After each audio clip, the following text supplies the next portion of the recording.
When the US government announced that it would be paying people to live in this town, many were excited at the prospect, but soon enough, everyone started saying no to the offer. And for the strangest reason ever, the US government has desperately been trying everything to breathe life back into the abandoned town of Garnett, Montana. With an offer that seems too good to be true, free room, board, and even a monthly stipend, officials expected people to flock to this once thriving mining town. But they say no, for a strange reason that has nothing to do with the town's remote location or lack of amenities. Instead, something far more unsettling lurks in the shadows of Garnett. A reason so eerie that it keeps even the most adventurous souls from accepting the government's tempting offer. Garnett is a town steeped in the rich history of the American West. It was born in the 1860s during the height of the gold rush, a time when prospectors were driven by dreams of fortune and a better life. The area that would become Garnett was originally known as Mitchell, after one of the first miners to stake a claim there. The discovery of gold-bearing quartz in the nearby hills quickly transformed this quiet corner of Montana into a booming mining town. By the late 1800s, Garnett was flourishing. At its peak, the town was home to more than 1,000 residents. It had everything a thriving community needed: saloons, hotels, general stores, schools, a post office, and even a few brothels catering to the miners who worked long, grueling hours in the surrounding mountains. However, like many boomtowns, Garnett's prosperity was short-lived. The easy-to-reach gold deposits were quickly exhausted. Mining became increasingly difficult and less profitable. As the gold dwindled, so did the town's population. By the early 1900s, many of the miners and their families had left to seek new opportunities elsewhere. The once bustling streets of Garnett grew quiet, and the sound of industry was replaced by the eerie stillness of abandonment. The decline of the town was further accelerated by a series of unfortunate events. In 1912, a devastating fire swept through the town, destroying many of its wooden buildings. The remaining residents had little reason to stay with the gold largely gone and the town's infrastructure in ruins. By the time World War II began, Garnett was nearly deserted. The few who remained were eventually drawn away by the war effort and left the town to the elements. But Garnett was not entirely abandoned. One woman, Marion Dahl, stayed behind. Marion was the widow of a miner who had died in a cave-in. With no family to return to and no place else to go, Marion chose to remain in Garnett. She took over the ownership of one of the town's saloons and became a fixture of the community, a living link to Garnett's past. Marion's presence was both a comfort and a curiosity to those who visited the town in the years after it was largely abandoned. She was known for her stories, which she would eagerly share with anyone who stopped by the saloon. She spoke of the town's heyday, the excitement of the gold rush, and the people who had come and gone. But she also had darker stories, tales of strange occurrences and unsettling experiences that had no easy explanation. When Marion passed away, Garnett became a true ghost town. Yet even in death, some say Marion never truly left. Visitors to Garnett in subsequent years have reported seeing a figure that resembles her still standing at the window of the old saloon, gazing out at the empty streets. Others have claimed to hear her voice, faint but distinct, as if she's still telling her stories to those who would listen. Whether these accounts are the result of vivid imaginations or something more, they have only added to Garnett's eerie reputation. In recent years, the US government has made a concerted effort to breathe new life into the town. Recognizing the town's historical significance and its remarkably preserved state, officials are determined to prevent it from slipping into complete obscurity. The government's plan is both simple and enticing: offer free room and board to anyone willing to move to Garnett. In addition to the free lodging, new residents would receive a monthly stipend for meals, ensuring that those who choose to live in the town wouldn't have to worry about basic necessities. The offer sounds like a dream come true for those seeking an escape from the pressures of modern life. The stunning natural surroundings and peaceful atmosphere seem like an ideal retreat. The town is surrounded by miles of untouched wilderness. Yet, despite the government's generous offer, there has been a conspicuous lack of interest. Few, if any, have stepped forward to take up residence in Garnett. The reasons for this reluctance are multifaceted, but they all point to one inescapable conclusion: Garnett is not just an ordinary ghost town. On the surface, there are practical reasons why people might hesitate to move to Garnett. The town is remote.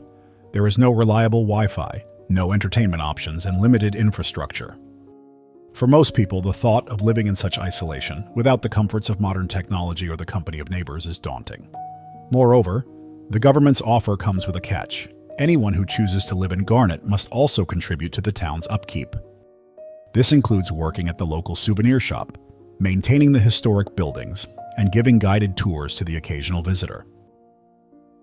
For those used to the hustle and bustle of city life, the idea of spending their days in a quiet, largely empty town performing menial tasks is hardly appealing. However, these practical concerns only scratch the surface of why people are saying no to Garnet.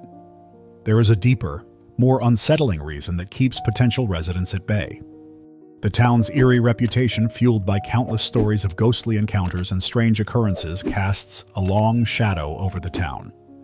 Visitors who have dared to spend the night in the town often speak of an overwhelming sense of unease, as if the town itself is alive with something malevolent. Locals in the surrounding areas have their own theories. Many believe that Garnet is cursed, that the spirits of those who died there during its heyday are still wandering its streets. The tales of ghostly figures, mysterious noises, and otherworldly experiences have persisted for decades and have been passed down from generation to generation. For those who know Garnet's history, these stories are more than just folklore. They are warnings. Even the most skeptical observers cannot ignore the sheer volume of reports from those who have visited Garnet. Stories of strange sightings, unexplained sounds, and an atmosphere that seems to shift from serene to sinister as night falls are common. It's as if the town itself resists the idea of being repopulated, as if it wants to remain a ghost town in more than just name. One particularly unsettling account came from a historian named Alan Matthews, who had been in Garnet conducting research for the Bureau of Land Management. Alan was known for his skepticism. He had spent years studying the history of ghost towns across the West, and while he appreciated the folklore that often accompanied these places, he never gave much credence to tales of the supernatural. But his experience in Garnet changed that. One evening, as he was wrapping up his work, he noticed something strange from the window of the building where he was staying. In the fading light, he saw what appeared to be an elderly woman staring back at him from one of the windows of the old hotel across the street. At first, Alan thought it was a trick of the light, or perhaps a reflection, but the figure didn't move, and as he continued to watch, it seemed to become more solid, more real. Finally, unable to shake the feeling that something was wrong, Alan decided to investigate. He crossed the street and entered the hotel, expecting to find nothing more than an empty, dusty room. But when he stepped inside, the air was thick with a sense of foreboding. He searched the building from top to bottom, but there was no one there, no signs of life, and no explanation for what he had seen. The experience left him deeply unsettled, and he later admitted that it had made him reconsider his stance on Garnet's ghostly reputation. Alan's account is just one of many. Over the years, numerous visitors have reported similarly eerie experiences. Some have heard footsteps echoing through the empty buildings, even though they were the only ones in town. Others have described hearing voices, sometimes whispers, sometimes shouts, coming from the shadows. The most common reports involve the sound of a piano playing a mournful tune that drifts through the air late at night. What makes this even more unnerving is that there is no piano in Garnet, at least not one that anyone can find. One of the most chilling tales comes from a couple who decided to spend a night in Garnet as part of a road trip through Montana. They had heard the stories, but like many, they were curious rather than afraid. They arrived in the late afternoon and spent some time exploring the town, admiring the old buildings and the stunning natural surroundings. As night fell, they settled into one of the cabins that had been restored for visitors. The first few hours were uneventful. They eventually drifted off to sleep. But in the middle of the night, they were both awakened by a loud, banging noise that seemed to be coming from outside. Groggy and disoriented, they got up to investigate. The noise continued, rhythmic and insistent, like someone pounding on a door. But when they stepped outside, they found nothing. No wind, no animals, nothing that could explain the sound. As they stood there, trying to make sense of it, the noise abruptly stopped. It was replaced by an eerie silence that seemed to press down on them from all sides. The two quickly returned to their cabin. But the strange occurrences didn't end there. A few hours later, they both awoke again. This time, it was to the sound of someone, or something, walking around outside.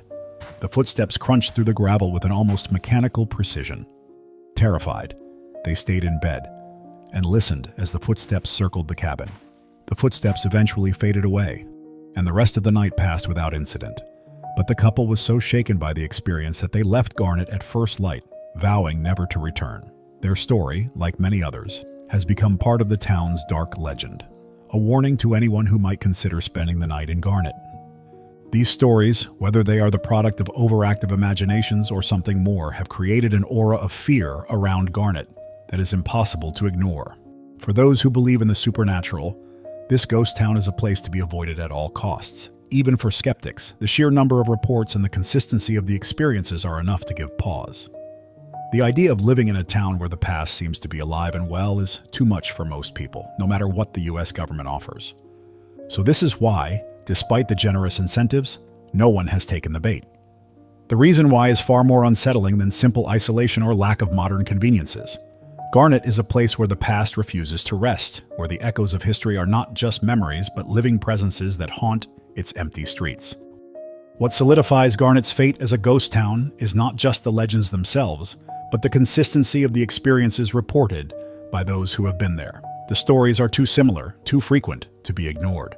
The ghostly figure of Marian Doll in the old saloon, the mysterious piano music that plays at midnight, the inexplicable footsteps that circle the cabins at night. All of these things are more than just folklore. They are the living, breathing heart of Garnet's haunted legacy. It is the fear of the unknown, the fear of what cannot be explained, that keeps people away. The government may have hoped to preserve Garnet by bringing new life to it, but the town itself seems determined to remain in the past. For most, the prospect of living in Garnet is not worth the risk, no matter how tempting the offer. The strange reason they say no is simple. Garnet is not just a place, it's a ghost, and that's a presence too powerful to ignore. Have you ever been in a real ghost town? And do you even believe in ghosts? Tell us in the comments.